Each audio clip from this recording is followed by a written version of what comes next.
So the ambient sound in here is around about the sort of the 28 to 30 decibels. As you can see. So what I'm going to do is I'm going to turn the machine on and then we will see how loud it is.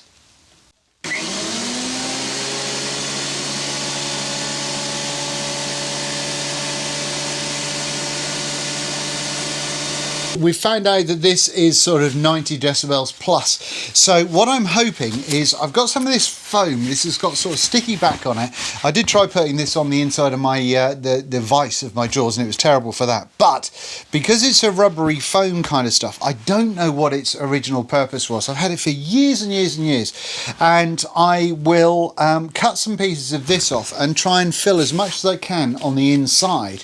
And we'll see if that helps deaden the sound and quieten it up just a touch. I mean, it's still going to be super loud because of the cutting blades, but if that can help just a touch, then that's going to be a good thing. And my theory is because it's all metal, that just amplifies the sound by the sound waves bouncing around like a monster in there. So this might deaden it a little bit, possibly. I don't know. It's worth a go though, isn't it? I mean, you can hear that there's a lot of reverberation going around in there anyway, so this has got to help, isn't it? So I think what I'm going to do is try and cover some of the pieces inside the machine, as long as it doesn't get in the way of anything. Once I've covered the inside of the machine, then I will work on the other side to see if I can put some in here. I think identifying where these are in relation to the belts, I think it's going to be too close to do it exactly where the belt is, but I'm hoping that if I put the cover everywhere else, then it should make a difference. Let's see what happens. I will give it a wipe over with some degreaser as well, and we'll see if that just helps make sure that things stick properly. It should stick pretty well. I can't get the bloody stuff off the paper. Alrighty, so as you can see, there are some of this rubber stuff I've put around there, under there. We've got a few bits going on around here as well. So yeah, we've covered the back as much as I can, and then also with the casing, I've left this area spare or free because that's where the main pulley is. And I don't want to damage that in any way, but I've tried to cover some of the corners where I think I've got space, and I've left the air vents obviously open, and I've put a couple of little bits on. So let's have a look and see if it's made any difference at all. Put your votes in the comments right now, because I don't know. In the quiet we're about 28. 29, something like that. So let's see if this has made any difference at all. None whatsoever. This is the next day, and last night after I tried putting this soundproofing stuff inside here, I mean, it didn't really make much difference, to be fair, but I realised that really if the motor's at the bottom of the unit, for it to, and because it's a brushed motor as well, for it to be useful, it would have to be all up in there. So I think I'm going to not be a half job Harry, which I really wanted to be, because this is all bolted to this table and I can't be arsed in unbolting it, but I think I'm going to have to. Because I'm gonna try putting a little bit of the soundproofing around the motor, and we'll see how that works. Then after that, we're building the fence, which may or may not be on this video, and then after that we've got to replace the blades and make sure everything's all code planer still and it's all sorted and lovely, and then we'll give it a go and we'll look at the improvements, because I want more wins. We've got a couple, we've got a code planer action going on, which is awesome, and we've learned a lot about how this works, but I do want to see if I can really make it better. So if we could make it just a hair quieter, that'll be even better. So yeah, let's get into taking this puppy off the table, shall we? I'm not looking forward to it at all. Make sure you're unplugged before messing around with things that are electrical. I thought I just did a time lapse showing me taking the top off this. I did not do that, but let me show you how this flip top table works anyway. So this is fairly simple really. What I've done is I made a kind of a box frame to go around the outside. I did use lap joints on the corners just to sort of help give it a little bit extra rigidity. Then I drilled some holes in this one and this one, and that allowed me to put this galvanized galvanized tube inside. Now underneath here I've got a leg and a leg going on to support the table, but also I've got a hole drilled in there for this galvanized pipe to sit in. So not really a great deal. But Dean, what happens if it comes apart? Understandable question. So what I've got is over here I've got this tensioning wheel, which I've got a bit of threaded bar that goes all the way through, and that means that I can tension that up, which will essentially bring these two side pieces in together, so it can sandwich this, and it also means that I can adjust the tension on the flippy bit. So that holds everything in, and on this end it's just the nut that's kind of blocked off and can't move any further, or the other end of the threaded bar rather. So yeah, so then I've got these sections in here which are all screwed down to the bit that's actually holding the thickness planer, and yeah, they're just extra sort of rigidity points to stop any kind of flex or movement inside there. So I mean, I don't know whether it's how you should do things. I didn't look at any of the numerous videos that are out there telling you how to do it, but this is how I did it, and it kind of works. Right, so now I've got to flip this over again and get the, what have I got in there? Big old Allen keys. So I've got to Allen key these puppies out.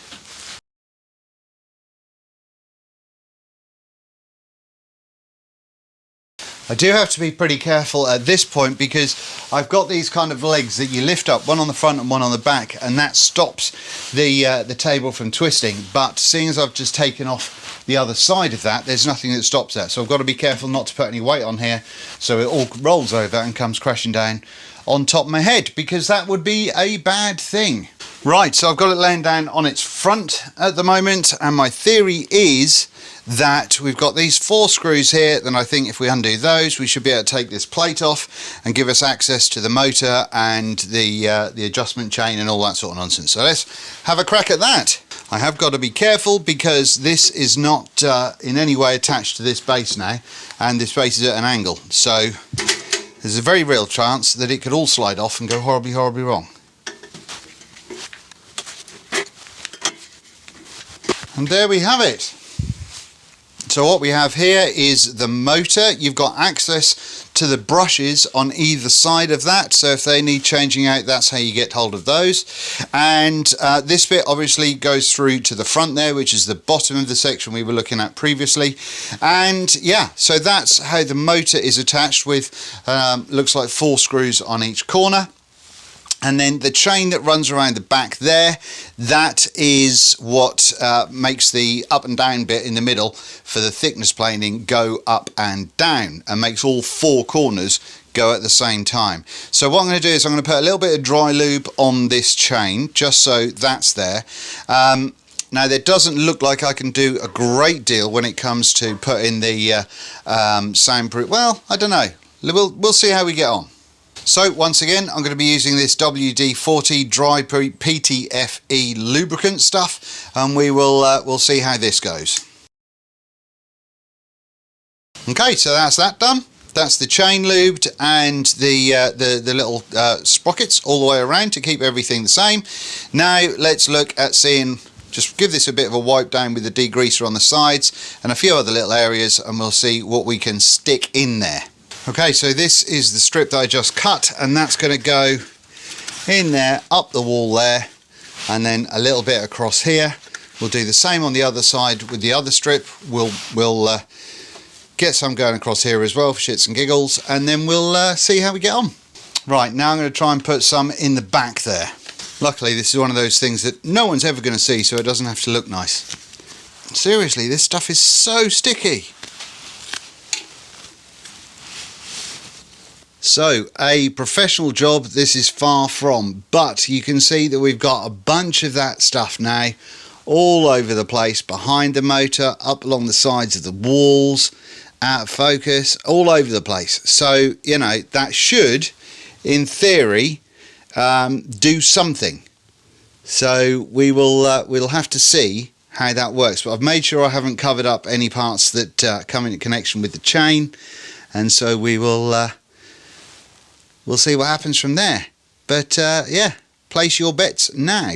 One of the things that I figure I should just point out is that there are a lot of days where I couldn't use a screwdriver like this, and it's still quite difficult to do because my fingers, because of the fibromyalgia and the ankylosing spondylitis, they're not too great, and so they don't really do what I want them to do all the time. So I do spend most of my time picking up things, but yeah, that's like trying to be sort of gently dexterous in this sort of situation is almost impossible. And I'm not saying this for a sympathy thing, I'm just letting you know, because if you have challenges like this, you know, if you're on having a day where you can't use a screwdriver, then don't use a screwdriver, and don't feel bad about it. It's just a lot of days I can't do stuff, and some days I can, so I try and take advantage of the days where I can.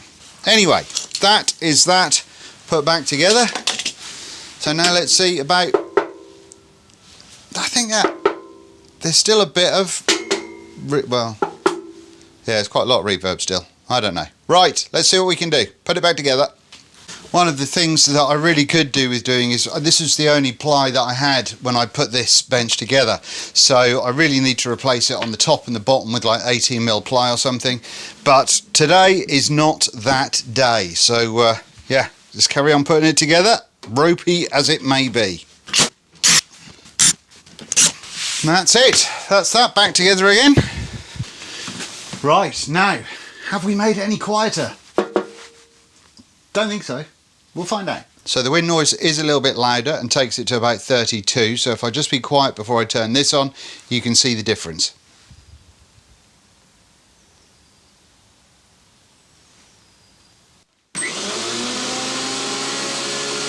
Well, I'm pleased I took the time to do that, because it's made absolutely no difference at all.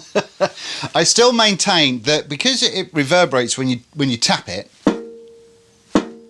like that, that still has to amplify the noise. It has to make it louder. And the stuff that I've used isn't, I don't think it's acoustic foam. I don't know what it is, but maybe if you put some proper stuff, some thicker stuff in there, that might actually do the trick. Not the sort of the pyramid looking tiles that you see on Amazon. They'll do absolutely nothing, but some actual sound deadening stuff. And I do think that if you get the stuff that you put under car bonnets, I think that really will do the trick, or really could help. But as far as what we've done today, we've just wasted a whole bunch of time. So apologies for that, but we've all learned something. So, you know, that's good. But yeah, like I said, I had hoped that would work, but it didn't. Anyway, I don't know whether this is going to be the next video now, but the next stage will be making the fence, which I'll be doing after lunch.